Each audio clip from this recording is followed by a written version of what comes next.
जबरदस्त निंजाज मौजूद हैं, जो देखने में तो आम आदमियों जैसे ही लगते हैं, लेकिन असल में वो बहुत ही खतरनाक जिंदगियां जीते हैं। सुजुकी एक निचले स्टार की निंजा है जो मैगजीन एडिटर के रूप में आम लोगों के बीच रहती है। एक दिन अचानक उसे एक मैसेज आया। उसने जल्दी से अपने राइटर को अलविदा कहा और एक पुल की तरफ बढ़ी। वहाँ पहुंची तो उसे एक रशियन आदमी दिखाई दिया जो कि निंजास का शिकार करता है। इसी आदमी को मारने का मिशन उसे दिया गया है। उस आदमी ने सुजुकी पर गोली चलाई, जिससे बचकर सुजुकी ने अपनी हील से वार किया, जो अचानक से 2 तीखे खंजरों में बदल गई। वो आदमी जैसे तैसे बचा और अपनी बंदूक से सुजुकी पर गोलियां चलाता रहा, लेकिन सुजुकी ने बचकर कुछ निंजा स्टार्स उसकी तरफ फेंके और फिर पीछे से आकर उसके गहनों पर लात दे मारी। लेकिन फिर भी वो आदमी रुका नहीं। उस पर सुजुकी के करंट वाले डंडे का भी असर नहीं हुआ और उसने सुजुकी को जमीन पर पटक दिया। कुछ दूरी से एक दूसरा निंजा ये सब कुछ देख रहा था। इस निंजा का नाम केटो है, जो कि एक हाई रैंक निंजा है। अब वो उसे गोली मारने ही वाला था कि ऐन वक्त पर उसकी बाजू में एक टूथपिक आकर लगी। जैसे ही उसने पलट कर देखा तो एक लड़का उसकी तरफ भागता हुआ आ रहा था। ये भी एक निंजा है जिसका नाम है कुरो। कुरो ने बहुत ही आसानी से उस रशियन आदमी को हरा दिया और आखिर में चोक होल्ड करके खत्म कर दिया। उसने सुजुकी से कहा कि मैं जा रहा हूँ, आप बाकी का काम संभाल लेना। ये सुनकर सुजुकी एकदम शॉक हो गई। उसने सोचा कैसा आदमी है ये, तुम किसी और को अपना क्रेडिट क्यों लेने दे रहे हो। जिस पर कुरो ने कहा कि इतना काम नहीं करना मुझे, मैं घर जा रहा हूँ सोने। कुरो निंजा तो बढ़िया था लेकिन साथ ही बहुत आलसी भी, और अब वो चुपचाप वहाँ से चला गया। वो इस वक्त एक पुराने सस्ते घर में रहता है। घर पे अकेले बोर होते हुए वो फूंक मार मार के टूथपिक का तीर बनाने की प्रैक्टिस करता रहता है। तभी अचानक कोई उसके कमरे में बिना आवाज किए घुस गया। ये उसका सीनियर केटो है, जो यहाँ पर उसे एक मिशन देने आया है। वर्ल्ड वॉर 2 के बाद कुछ बुरे निंजाज ने मिलकर एक खतरनाक ग्रुप बनाया था जिसका नाम है अंडरग्राउंड निंजास। खुफिया जानकारी के हिसाब से उन्होंने जोटेन हाई स्कूल में घुसकर वहाँ पर कब्जा कर लिया है। ये स्कूल बना भी एक खास जगह पर है, जहाँ पहले टूटा फूटा नितानो मिलिट्री स्कूल हुआ करता था, जहाँ अभी भी लड़ाई के वक्त के कुछ राज छुपे हुए हैं। कुरो का मिशन है कि उसे अंडर कवर जाकर उनके प्लान का पता लगाना है। उसके मिशन में मदद करने के लिए केटो ने उसे एक खास सूट दिया। इस सूट की मदद से वो गायब हो सकता था, लेकिन सिर्फ ऊपर ऊपर से। जब कुरो इस सूट के साथ टाइम पास कर रहा था, तभी टॉयलेट से कुरो की एक दोस्त की आवाज आई, जो कि टॉयलेट पेपर मांग रही थी। वो सीट से बहुत दूर रखा हुआ था। उसने कुरो से कहा कि अगर मेरी तरफ देखा ना तो बहुत मारूंगी, समझा। उसकी बात मानते हुए कुरो दीवार पर चढ़कर लड़की के ऊपर से उसे ना देखते हुए टॉयलेट पेपर तक पहुंच गया, लेकिन आखिर में टॉयलेट पेपर पकड़ाने के लिए लड़की की तरफ मुड़ गया, जिसके लिए उसके मुंह पर चप्पल लगी। अगली सुबह कुरो जोटैन हाई स्कूल पहुंचा। जब उसे पता चला कि उसे एंट्रेंस एग्जाम देना पड़ेगा तो वो बहुत ज्यादा परेशान हो गया। उसने एक बार के लिए तो सोचा कि क्या ही करना है, मिशन पूरा करके छोड़ ही देता हूँ, लेकिन फिर उसे केटो का डर सताने लगा। अब वो सोचने लगा कि आखिर एंट्रेंस एग्जाम कैसे पार करूं। अपने थकान भरे लेकिन खूबसूरत चेहरे के साथ कुरो ने जल्द ही नोगुची का ध्यान खींच लिया, जो कि एक स्टूडेंट है और दोबारा से एग्जाम दे रही है। क्लास में घुसने के बाद कुरो ने नीचे देखते हुए क्लास का एक चक्कर लगाया और फिर नोगुची के पास जाकर बैठ गया। उसे यकीन था कि ऑर्गेनाइजेशन के लोगों ने कुरो के पास होने की तैयारी पहले से कर रखी होगी। उन्होंने फर्श पर रंग बिरंगे चावल के दाने से आंसर की बनाई हुई थी। जैसे ही कुरो ने आंसर लिखने शुरू किए, नोगुची जोर से चिल्ला पड़ी। उसे लगा कि फर्श पर पड़े वो चावल के दाने किसी तरह के कीड़े हैं। टीचर ने कहा कि अगर तुम्हें दिक्कत है तो इन्हें साफ कर दो, लेकिन कुरो ने सोचा कि भाई कुछ तो करना पड़ेगा। उसने अपनी इरेजर नीचे फेंकी और उसे उठाते हुए बड़ी सफाई से एक पेपर बॉल स्ट्रॉ में भर के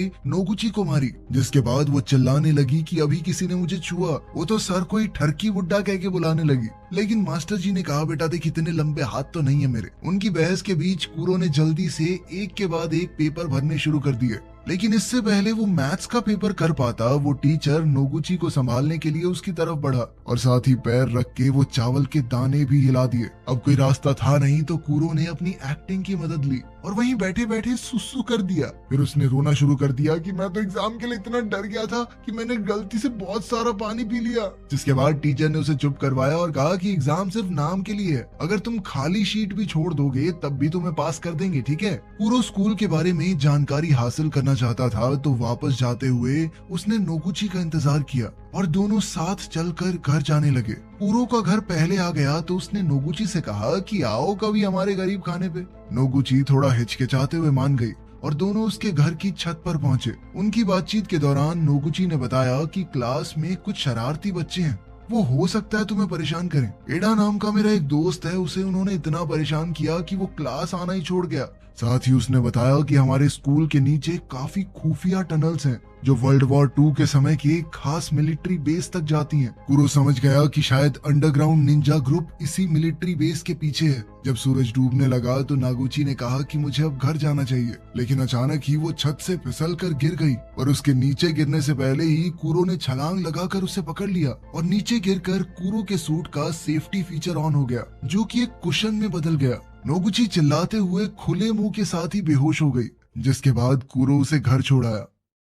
उसी रात एक लुच्चा लड़का अपने ड्रोन को उसकी पड़ोसन दोस्त कवाडो के बाथरूम के पास उड़ाने की कोशिश कर रहा था, पर वो नहीं जानता था कि कुरो अपना इनविजिबल सूट पहनकर वहीं बैठा है। उसने अपने खास डंडे से लड़के को बिजली का झटका दे दिया। दरअसल ये लड़का नोगुची का दोस्त ईडा ही है। कुरो ने उसे कवाडो से माफी मांगने को कहा और अगले दिन स्कूल ले गया, ये कहकर कि डर मत, मैं तुझे बचाऊंगा, लेकिन 500 की पत्ती लगेगी हर रोज। स्कूल पहुंचते ही वो लड़के फिर से ईडा को परेशान करने लगे, लेकिन इस बार शायद उन्होंने गलत दिन चुना था, क्योंकि आज कुरो भी यहाँ था। कुरो ने अपने पैर से ईडा का पैर पकड़ा और धम से उस दूसरे लड़के पर हमला करवा दिया, जिसके बाद वो लड़का दर्द से कूदने लगा। ईडा को तो समझ ही नहीं आया कि हुआ क्या, और फिर कुरो पीछे की लाइन में जाकर बैठ गया। वो किताब भी नहीं लाया था, जिसके बाद साथ बैठी लड़की साटो ने उसे अपनी किताब दी, जिसके बाद नोगुची उसे जलन भरी आंखों से देखने लगी। तभी उसके चेहरे पर एक लाल रोशनी पड़ी, जो कि एक लेजर लाइट है। ये दरअसल निंजास का सिग्नल है एक दूसरे से बात करने का। इसके बाद कुरो उठा और क्लास से बाहर चला गया। छत पर शियोन नाम का एक लड़का था, वो एक हाई रैंक निंजा है। उस दिन जब कुरो ने उस रशियन आदमी की छुट्टी की थी, उस दिन वो भी वहीं मौजूद था। इससे पहले वो लड़ाई में कूदता कुरो बीच में आ गया। कुरो की तरह वो भी स्कूल में एक अंडरकवर निंजा है, जिसका काम था ये पता लगाना कि अंडरग्राउंड निंजा ग्रुप में कौन कौन है। उन दोनों के साथ साथ एक और निंजा है जो यहाँ पर भेस बदल कर रह रहा है। वो इस वक्त स्कूल का डिसिप्लिन डायरेक्टर है। उसने कुरो को क्लास के बाद बॉयलर रूम में मिलने को कहा और फिर वहाँ से गायब हो गया। तभी कुरो ने देखा कि ईडा फिर से मुसीबत में पड़ गया है। वो अपने ऊपर का शरीर गायब करके एक बक्सा मुंह पे पहनकर वहां पहुंचा और उन लड़कों में से एक ने कुरो को लात मारी ये जानने के लिए कि वो कौन है, लेकिन उल्टा वो खुद ही नीचे गिर गया। कुरो ने पहले उसकी गेम बिठाई और फिर एडा के पीछे खड़ा होकर उसके हाथ पकड़ लिए। उसने एडा के हाथ से ही दूसरे लड़के को जबरदस्त मुक्का दिया ताकि स्कूल में कुरो का नहीं एडा का नाम हो। इसके बाद कुरो बॉयलर रूम में डायरेक्टर से मिलने पहुंचा। डायरेक्टर ने अचानक पीछे से एक तलवार निकाली और कुरो पर हमला कर दिया। वो दोनों एक दूसरे को अंडरग्राउंड निंजा ग्रुप का मेंबर समझ रहे थे। कुरो ने डायरेक्टर के हर एक वार का जबरदस्त जवाब दिया। जब उसे पता चला कि डायरेक्टर अंडरग्राउंड निंजा ग्रुप से नहीं जुड़ा हुआ, तो उसने कहा कि पीछे हट जाइए, हमारी सैटेलाइट ने आपके ऊपर निशाना साध रखा है, अगर मैं चाहूँ तो 1 सेकंड में खत्म कर सकता हूँ आपको। लेकिन डायरेक्टर को लगा कि कुरो बकवास कर रहा है, उस जैसे लो क्लास निंजा के पास सैटेलाइट का एक्सेस हो ही नहीं सकता। लेकिन तभी आसमान से सैटेलाइट ने लेजर से हमला किया और डायरेक्टर की तलवार बीच से काट दी। डायरेक्टर समझ गया कि इससे पंगा नहीं लेना, जिसके बाद कुरो वहां से चला गया। बाहर निकलते ही उसने देखा कि उसकी क्लास की सबसे फेमस लड़की मित्सुकी उसका इंतजार कर रही थी। वो कुरो को देखकर कुछ अजीब से तरीके से मुस्कुराई और बिना कुछ कहे वहां से चली गई। पास ही के एक स्टोर में कस्टमर के बाहर निकलने के बाद स्टोर का सेंसर वाला दरवाजा खुद ब खुद खुला और फिर बंद हो गया, जैसे कोई अदृश्य चीज अंदर गई हो, और कुछ ही देर में स्टोर का सामान गिरने लगा। स्टोर में मौजूद उस औरत ने लड़ने की कोशिश की, वो भी एक निंजा थी, लेकिन इस इनविजिबल आदमी ने उसे खत्म कर दिया। सुजुकी को एक मैसेज आया कि किसी ने उसकी मेंटोर जो कि एक निंजा थी उसका खून कर दिया है, और तभी सुजुकी पर भी वार हुआ। सुजुकी समझ गई कि ये जरूर कोई अंडरग्राउंड निंजा ग्रुप का आदमी है, क्योंकि उनके पास ही ऐसा सूट है जो एक इंसान को पूरी तरह गायब कर सकता है, जबकि उनका सूट आदमी को आधा ही गायब करता है। वहीं जब साटो स्कूल से घर जा रही थी तो उस आदमी ने उसे पकड़ लिया। सुजुकी ने चेतावनी दी कि वो किसी आम आदमी को नुकसान ना पहुंचाए, इस पर उस आदमी ने सुजुकी से कहा कि तुम्हारी मौत यहाँ नहीं लिखी, कोडान हाई स्कूल में लिखी है। उधर नोगुची अपने कमरे में बैठी कूरो के बारे में सोच रही थी। पिछले कुछ दिनों से वो कूरो के ख्याल को अपने दिमाग से निकाल ही नहीं पा रही। वो उसके साथ एक खुशहाल जिंदगी बिताने के सपने देख रही थी और तभी हमने देखा कि कूरो उसके बिस्तर के पास आधी रात को चुपचाप उसे घूरते हुए बैठा था। कूरो ने उसे बताया कि स्टोर में काम कर रही एक निंजा को मार दिया गया है और उसे डर है कि अंडरग्राउंड निंजा गैंग हमला करने वाली है। उनके स्कूल में बहुत ही जबरदस्त लड़ाई छिड़ने वाली है। उसने नागुची से कहा कि तुम कुछ दिनों के लिए स्कूल मत आना, ठीक है? और फिर बिना कुछ कहे कूरो खिड़की से बाहर कूदकर गायब हो गया। इसके बाद हम एक आदमी को इस तरह भागते हुए देखते हैं मानो कोई उसकी जान के पीछे पड़ा हो। अचानक एक निंजा स्टार उसका पीछा करने लगा और मौका मिलते ही उसकी टांग में जा घुसा, जिसके बाद वो आदमी गिर पड़ा। इस आदमी का नाम सारुटा है, जो पहले कूरो की टीम यानी NIN का ही एक निंजा था, लेकिन अब उसने वो ग्रुप छोड़ दिया था। इसके बाद उसका पीछा कर रहे उस इनविजिबल आदमी ने कहा कि क्या वो अंडरग्राउंड निंजास के साथ जुड़ना चाहेगा। सारुटा इसके लिए 1 सेकंड में मान गया और कहने लगा कि लोगों को मारने में तो मुझे बहुत मजा आता है, बताओ कौन है टारगेट। पता चलता है कि जो इनविजिबल निंजा सभी निंजास को मार रहा था वो कोई और नहीं बल्कि सारुटा ही है। अगली सुबह जब एक स्टूडेंट स्कूल जा रहा था तो सारुटा ने एक ही झटके में उसकी मुंडी उड़ा दी और बॉडी को अपने साथ ले गया। उधर कूरो के मना करने के बावजूद भी नोगुची उसे ढूंढते हुए स्कूल पहुंची। तभी स्कूल के डायरेक्टर ने उसे देख लिया। नोगुची ने हड़बड़ाकर सब कुछ बता दिया कि कूरो ने उसे बताया था कि स्कूल तबाह होने वाला है। डायरेक्टर समझ गया कि लड़ाई छिड़ने ही वाली है। उसने नोगुची को एक अंगूठी दी और कहा कि ये कूरो को दे देना, उसे ढूंढने की कोशिश करो, ये बहुत जरूरी है। कुछ देर बाद सारुटा उस स्टूडेंट की बॉडी के साथ क्लास में पहुंचा। अभी भी उसे कोई देख नहीं पा रहा था और अचानक से वो बिना सर का शरीर सबके बीच में आकर गिरा।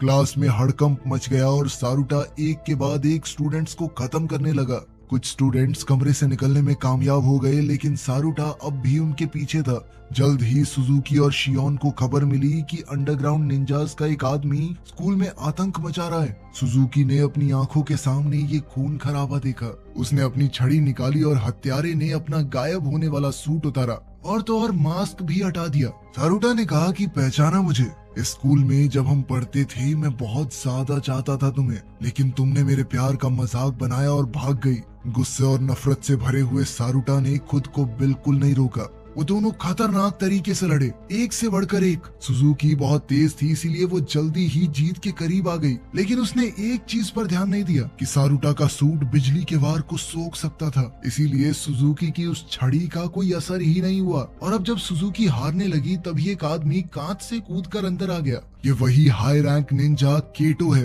उसके सामने सारुटा का टिक पाना लगभग नामुमकिन था। ये बात वो अच्छे से जानता था, इसीलिए उसने अपना मास्क पहना और चुपचाप गायब हो गया। लेकिन केटो को इस बात से कोई दिक्कत नहीं थी। उसने बिजली की रफ्तार से अपनी बाजू में एक चीरा मारा और सारुटा की तरफ अपना खून फेंक दिया ताकि उसके सूट पर निशान लग जाए और उसका गायब शरीर फिर से दिखने लगे। केटो ने सारुटा पर अपनी तलवार से हमला किया, लेकिन सारुटा के एडवांस सूट ने गुब्बारे की तरह फूलकर उसे बचा लिया और सारुटा मौका देखकर वहां से भाग निकला। वहीं नागोची अभी भी कूरो को ढूंढ रही थी। तभी वो घबराए हुए ईडा से टकरा गई।